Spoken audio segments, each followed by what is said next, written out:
Welcome to this channel. On this channel, I want to do a road to 2300 on chess.com. Who am I? At the moment, I am just a random player rated 2209 on chess.com, and I want to play a game daily and record afterwards my thoughts on it and see over time how much I improve, how my thinking system improves, or maybe how it does not improve. So, future me, if you're seeing this, hi, I hope you're better. Today I played the black pieces against Dr. Hui. And Dr. Hui, I had a funny story. I played him on Thursday already, so 2 days ago.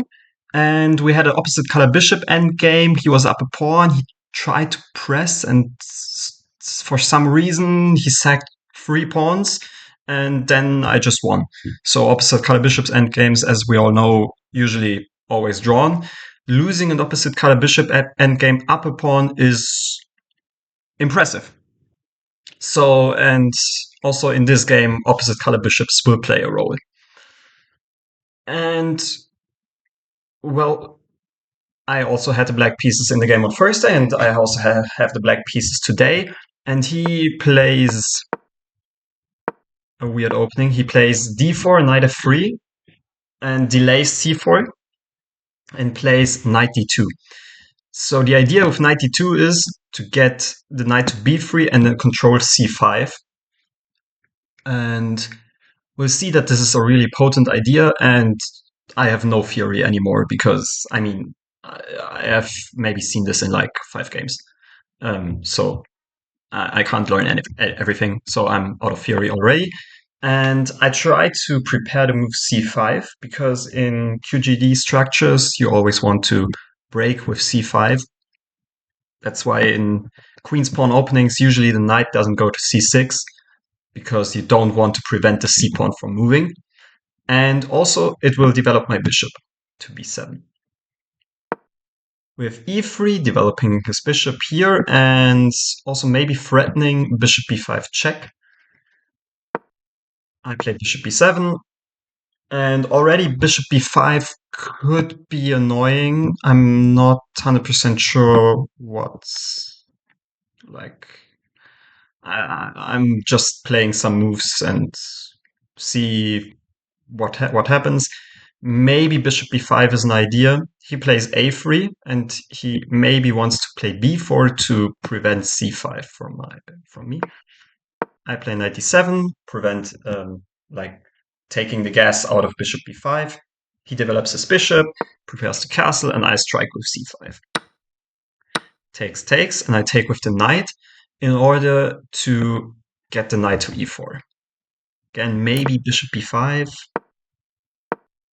develops castles, and the inaccuracy in the opening, I don't care. 0.7, even on this level, is nothing.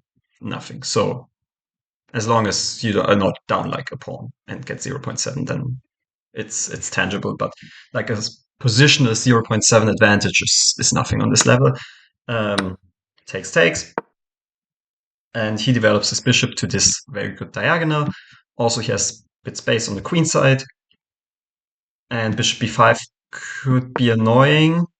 And here I'm probably more creative than I should be. The idea behind f6 is first to limit the influence of this dark square bishop and to meet bishop b5 with king f7. And this is like maybe a bit too creative. There's a lot of jokes that like 1900 players, they are the most creative players, but they don't get anything done. And maybe here is again a case of being too creative. He strikes with c4. If I take, he gets bishop c4, and this e-pawn is really, really weak. This will be incredibly unpleasant. Also, knight d4 incoming. If I continue with my plan, then my e-pawn is pinned. So I definitely don't want to take here. Getting my king to a more safe square. And now I strike with a5. The idea of a5 is to activate my dark square bishop and to get the c5 square. If I get my bishop to c5, I can maybe even exchange when his knight comes to d4. He gives me the c5 square, and now his c4 pawn will potentially be a weakness if he doesn't trade it. And we'll see that he doesn't do it. Here the engine wants me to take. Okay, interesting. He wants to get rid of my strong knight on e4. And I finish castling by hand. Again, these inaccuracies, don't care. He takes. Now I have double e-pawns, but I have strong central control. Maybe if this knight comes here, I'll trade. Getting my queen to active square, also preparing rook d8, pinning this knight, and then threatening e5. Well, probably won't happen. And now he plays queen g4. I found queen g4 a bit puzzling. And yeah, maybe I should have gone with e5, but e5, there was knight f5, and I was not so sure about this. The engine claims it's like really good for me, but again, like he has a queen and a knight on my king side. I mean, yes, my queen is defending, but my bishop stares into empty space. This bishop stares into empty space. I'm not sure. Not sure about that.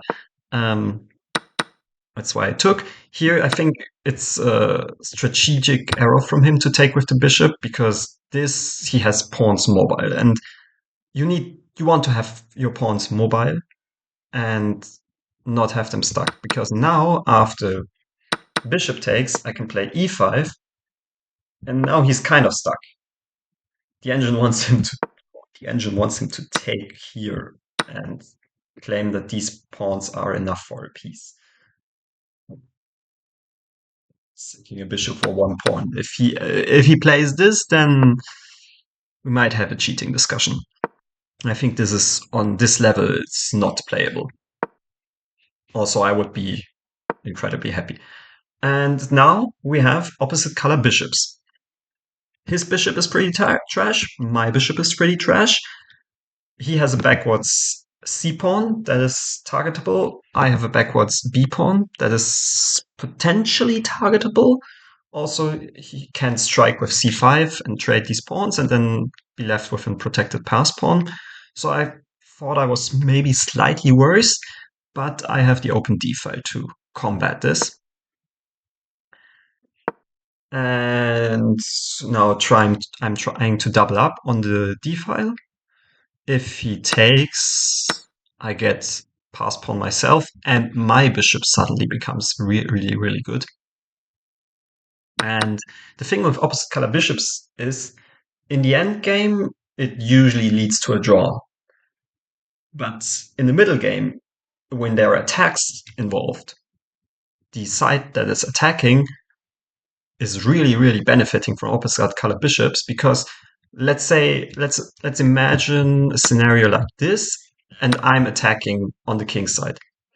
He can't really defend with his dark square bishop against my light square bishop, because the light square bishop will attack this square. Well, this dark square bishop won't be able to defend this square. So it's like really hard. So I'm basically up a piece because I'm attacking on the light squares with an extra piece. And he goes out of the way. He doesn't want to trade. But now his rooks are passive. He's maybe looking at striking with c5, but he has back rank issues.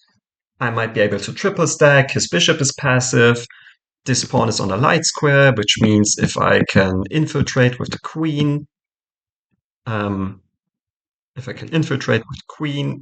it will be pretty hard to defend, and his queen is like kind of in no man's land.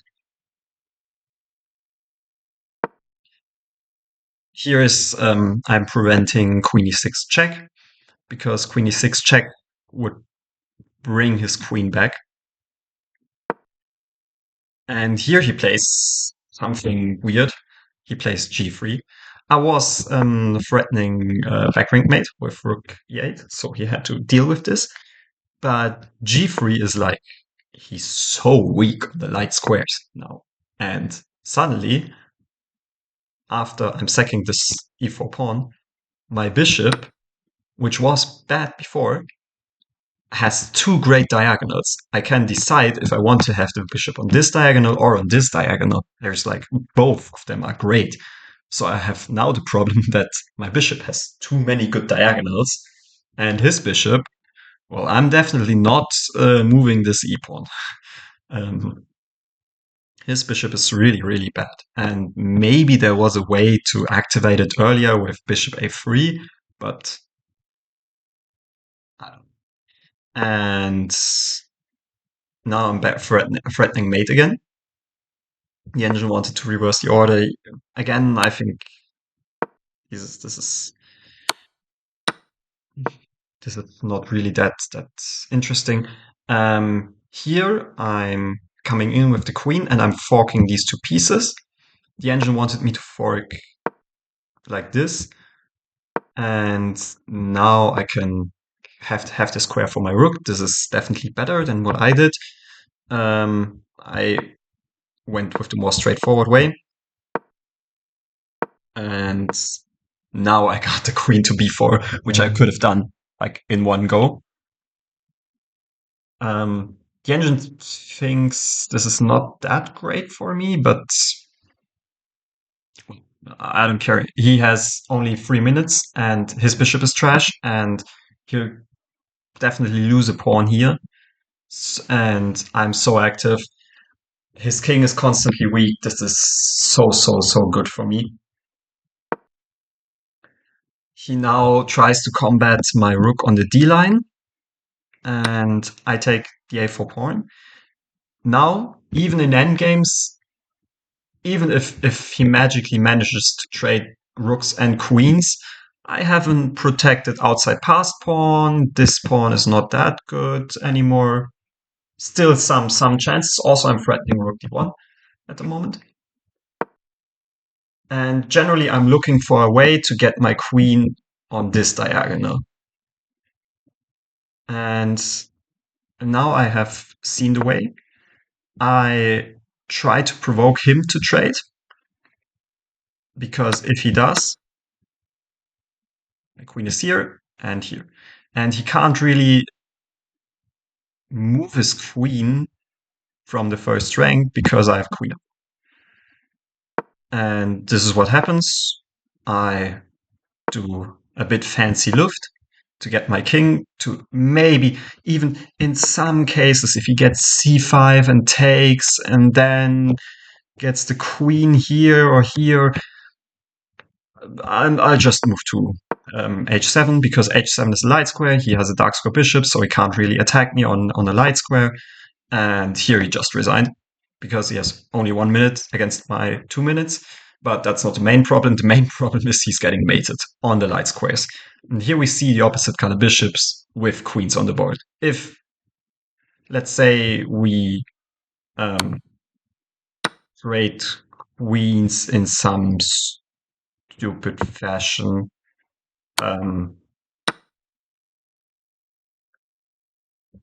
let's draw. Because opposite color bishops, he will blockade on the dark squares, and I can't do anything. So yeah, that's my game. I'm rated 2209 now. I see myself probably on the level of 2250, so I hope to be able to get there pretty soon. Hope you enjoyed it. Leave me any feedback if you like, and bye-bye.